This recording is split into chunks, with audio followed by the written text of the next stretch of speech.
we're going to talk about something sensitive. One, it's the Lakers. Two, it's LeBron James. LeBron James. And three, it's a groin strain.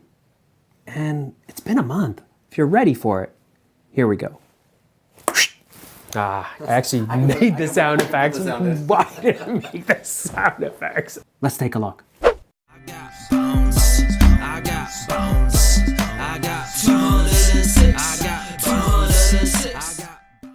So this little area, it's what's causing all the problems with LeBron. That's it. All right, what do we have here? So this is actually a model of a hip I use for explaining surgery, but let's like peel away. That's the skin gone. These are all the muscles. Obviously the fat is gone. This is the groin, okay? The pubis bones are here. You've got your sensitive parts right there.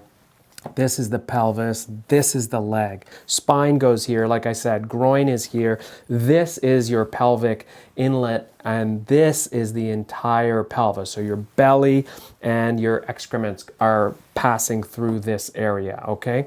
So this is the groin area. This is where the groin hernias act.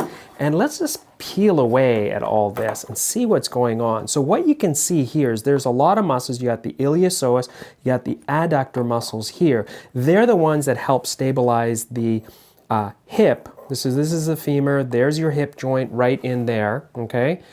What are we talking about when you get a groin injury? Now, there can be different types of groin-related injuries. You can have a sports hernia, which is much more superior. Now, he had a groin strain, and that typically what happens is it's the inner aspect of the muscle. So when you put your leg out or strain it or twist it where your leg is out in the wrong direction or too far out, and you abduct, meaning the leg goes out or externally rotates, or your other body rotates relative to one leg versus the other, what happens is the adductor muscles right here, they're on the inside, they bring the leg from an outside position inside, abduction, adduction. So these muscles can strain, and there's different levels of strain. You can have a grade 1, 2, 3, where you could eventually have the highest grade where it actually pops and tears, and you could have the muscle rip right off the bone. Now, the exact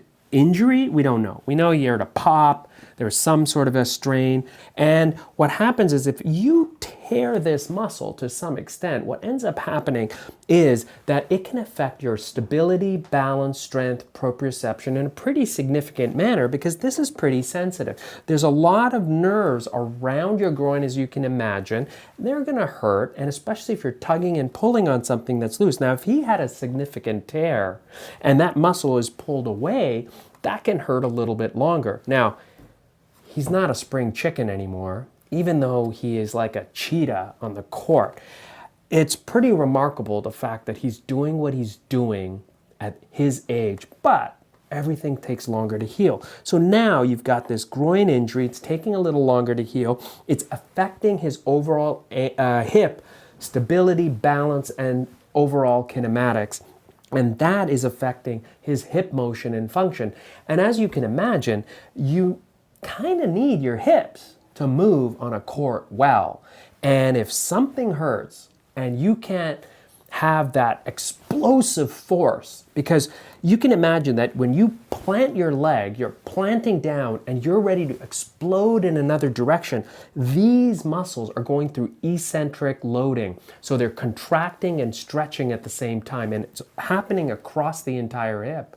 So if that is a problem, it's going to hurt, and it might take a little longer. So wishing you well, LeBron. Heal, get back on the court, and do what you do best.